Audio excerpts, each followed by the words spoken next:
Mans vārds ir Normons Ševels, es esmu pašvaldības uzņēmuma MS Siltums valdes loceklis. Mēs nodarbojamies ar siltumapgādi, un mūsu pārziņā ir 3 katlu mājas – Madlēnā, Suntažos un Ogrē.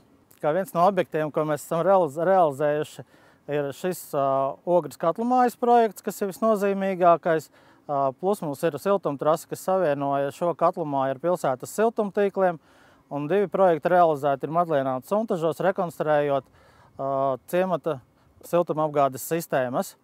Šie projekti ir ļoti nozīmīgi, jo tas rada drošību siltumapgādes ražošanā un pārvadē. Nākamo 2 līdz 4 gadu laikā ir paredzēts vēl veikt būtiskus uzlabojumus Ogres katlu mājā, uzstādot šeit papildus dūmgāžu attīrīšanas iekārtas, ar ko mēs iegūsim arī vēl papildus jaudu. Tāpat ir plānots Madlēnā un Suntažos veikt būtiskus uzlabojumus, pilnībā nomainot apkures katlus. Līdz ar to siltumapgādes ražošana un pārvade arī Madlēnā un Suntažos būs pilnībā sakārtota.